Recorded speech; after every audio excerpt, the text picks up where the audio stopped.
জয়গুরু ঠাকুরকে বরণ করিবেন পুষ্পচন্দনের মাধ্যমে।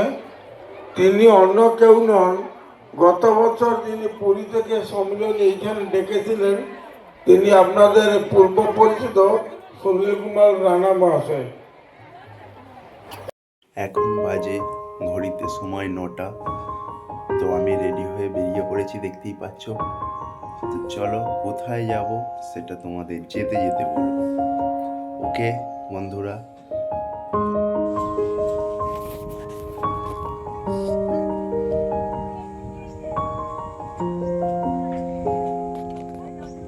হাই বন্ধুরা, দেখতেই পাচ্ছ আমি চলে এসেছি, এখন টুঙ্গির ঘাট পার হয়ে চলে এসেছি।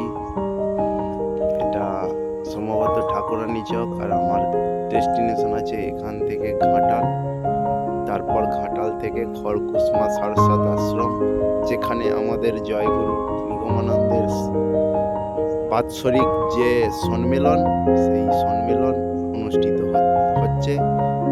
সেখানেই আজকের আমার ডেস্টিনেশন আছে। তো চলো আমরা চলতে থাকি।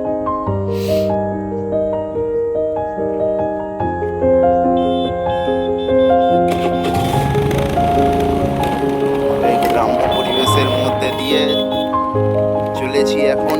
দেখতেই পাচ্ছ দু সাইডে সরষে ক্ষেত আছে, কি অপূর্ব সুন্দর দৃশ্য লাগছে।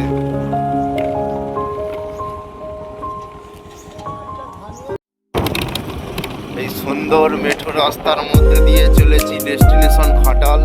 তো তোমরা দেখতেই পাচ্ছ যে কি সৌন্দর্য, গ্রাম্য পরিবেশ। এই রাস্তা তার মাঠের মাঝখান দিয়ে দু সাইডে সরষে ক্ষেত এবং ধান লাগানোর যে বীজ বলা হয় সেই বীজ জমি এবং সরষে ক্ষেত, তার মধ্যে দিয়েই চলেছি। আমাদের সেই অপরূপ সৌন্দর্য আমি তুলে ধরলাম। বন্ধুরা, এখন ঘড়িতে বাজে বেলা 10টা, আর কুয়াশা সেই লেভেলের কুয়াশা রয়েছে, তোমাদের যেটা দেখালাম।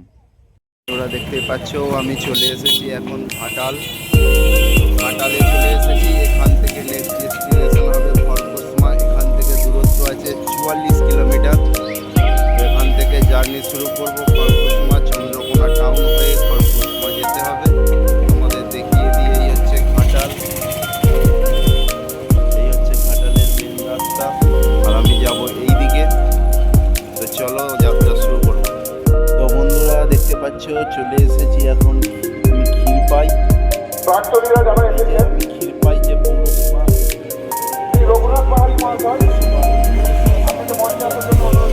আর এখান থেকেই ক্ষীরপাই পৌরসভা এখনো 30 কিলোমিটার ডিস্টেন্স দেখাচ্ছে।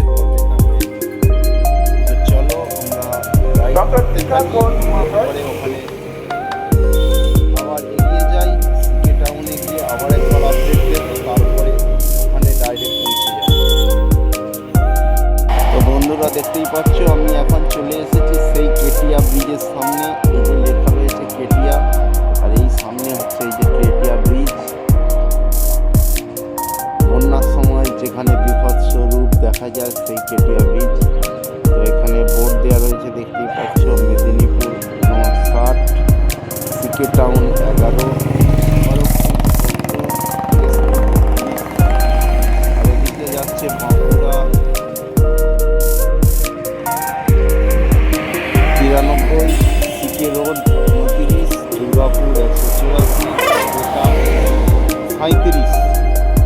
তো আমার ডিস্টেন্স এখান থেকে আছে 33 কিলোমিটার। তো চলো খড়কুসমার দিকে এগিয়ে যাই, আমার ডিস্টেন্সের দিকে এগিয়ে যাব। চলো তোমাদের এরপর এগিয়ে যাবো।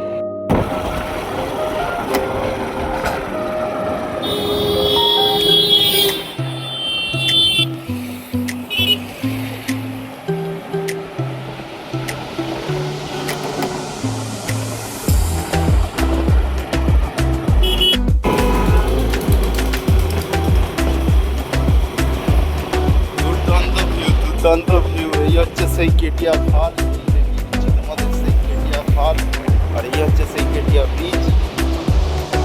কেটিয়া ব্রিজের উপর দিয়ে চলেছি, আর এই হচ্ছে সেই কেটিয়া খাল। বন্ধুরা দেখো কোথায় চলে এসেছি, প্রায় কাছাকাছি খড়কুসমা, প্রায় ঢুকবো আর মাত্র 5 কিলোমিটার দূরত্ব আছে এখান থেকে। দেখে ভাবছো যে কোথায় চলে এলাম বাবা, সত্যি তাই। আমিও দেখছি যে এখানে প্রায় জঙ্গলের মধ্যে চলে এসেছি। চারিদিকে বন জঙ্গল, এরকম ঘর বাড়ি নেই।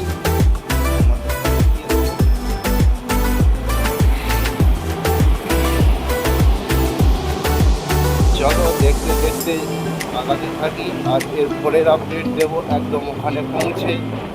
তোমাদেরকে দেখিয়ে দিলাম যে এখানকার পরিবেশ কীরকম আছে, প্রায় জঙ্গলের ভেতরে মাঠের মধ্যে এই পরিবেশ আছে। পরিবেশটা খুবই ভালো, নিরিবিলি, কাজ নিয়ে রাইড করতে করতে উপভোগ করে রাইড করছি। আবার দেখা হচ্ছে ওখানে পৌঁছাবার।